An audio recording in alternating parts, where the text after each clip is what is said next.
Assalamualaikum warahmatullahi wabarakatuh. Perkenalkan, nama saya Ummaha Fadilah Imamah dengan nomor NIM 201221113. Saya dari kelas bimbingan konseling Islam 3D Fakultas Usuluddin dan Dakwah di Universitas Islam Negeri Raden Mas Said Surakarta. Di sini saya akan menerangkan atau menyampaikan materi dari buku Islam dan Disabilitas dari teks ke konteks yang utamanya membahas mengenai bab 2 yang berjudulkan Difabel dalam Al-Quran. Difabel itu diterangkan orang yang memiliki kebutuhan khusus atau bisa dibilang cacat fisik. Namun, pada zaman dahulu, orang menyebutkan seseorang yang mengalami difabel itu bukan hanya cacat fisik, atau mereka menyebutkan orang yang mengalami difabel itu kutukan atas dosa yang diperbuat orang tuanya yang terdahulu, atau bisa dibilang karma dari orang terdahulu. Dalam Al-Quran dijelaskan dalam surat An-Nur ayat 61 yang merombak kebiasaan masyarakat Madinah yang makan secara terpisah dari orang yang menyandang difabel, pincang, sakit, dan buta. Karena mereka beranggapan jika mereka mendekati orang-orang yang memiliki difabel, maka mereka akan ikut mendapatkan kutukan. Pandangan-pandangan tentang difabel identik dengan pandangan negatif, karena banyak orang yang menghindari orang-orang yang memiliki kebutuhan khusus. Mereka menganggap orang yang memiliki kebutuhan khusus tidak layak ada di bumi ini. Namun, di dalam Al-Quran sendiri tidak mengajarkan tentang larangan-larangan untuk bergaul dengan orang yang menyandang difabel. Al-Quran diartikan sebagai perbaikan, pembebasan dari ketidakadilan, pembinaan, dan pemberdayaan kaum difabel. Dengan adanya Al-Quran, Allah memberikan kebebasan bagi individu yang beragama. Tak ada yang terkecuali. Untuk keterbatasan fisik, dan keterbatasan fisik bukan menjadi standar yang menentukan kualitas seseorang. Namun, yang menjadi standar kualitas penentuan seseorang itu adalah hatinya. Dan Allah telah menurunkan ayat khusus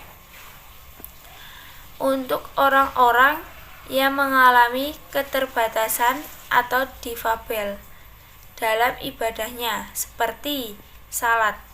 Untuk pelaksanaan salat dapat dilakukan sesuai dengan kemampuan seorang difabel, yaitu bisa dengan cara berdiri, duduk, atau dalam keadaan berbaring.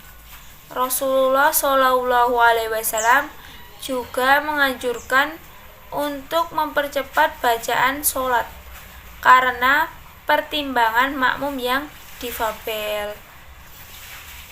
Dalam Islam atau dalam Al-Quran juga dianjurkan untuk mencegah kelahiran difabel, yaitu dengan cara jangan menikah dengan kerabat dekat.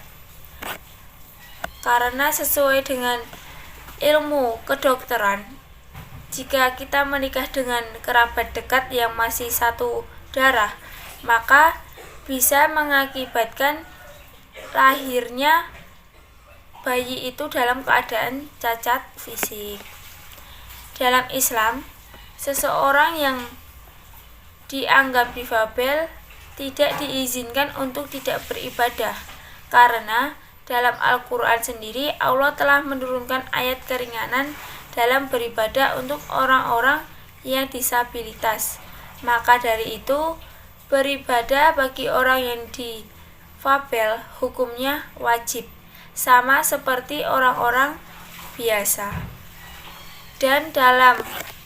Namun dalam pelaksanaan ibadah bagi orang difabel itu diberi hukumnya rukhsah atau diberi keringanan.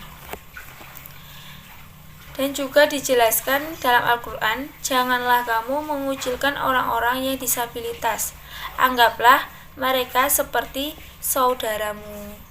Karena di mata Allah semua makhluk ciptaan Allah itu tidak ada yang sempurna. Di mata Allah semuanya sama, dan cacat fisik bukan menjadi kendala untuk tidak beribadah. Selanjutnya saya akan menerangkan materi dari bab 9 yang berjudulkan Belajar Sholat dengan Bisindo untuk mahasiswa tuli. Nah, Bisindo itu apa sih? Nah, mari kita pelajari sekarang.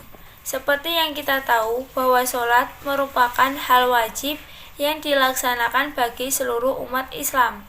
Tidak ada keterkecualian, termasuk orang yang mengalami difabel. Namun, orang yang memiliki difabel fisik diberikan keringanan dalam mengerjakan salat, seperti contohnya boleh dilakukan sambil duduk bagi orang yang cacat atau yang sedang sakit dan tidak bisa berdiri. Juga bisa dilakukan dengan berbaring atau menggunakan bahasa isyarat dalam melaksanakannya. Di sini pusat pelayan difabel bertanggung jawab untuk mendampingi mahasiswa-mahasiswa tuli yang di kampus Universitas Islam Negeri Sunan Kalijaga. Kata tunarungu mengarah pada pendengaran yang rusak, namun nyatanya orang yang mengalami tuli nyatanya dialami sejak lahir.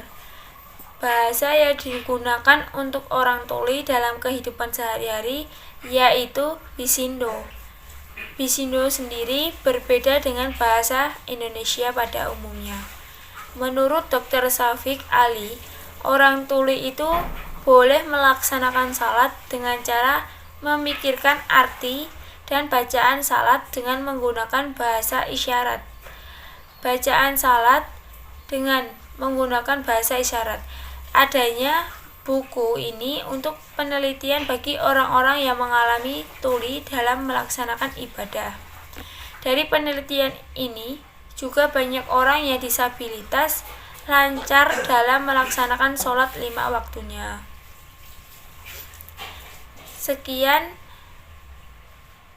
Sekian penjelasan saya tentang buku disabel. Banyak salahnya, banyak kurangnya. Saya minta maaf yang sebesar-besarnya.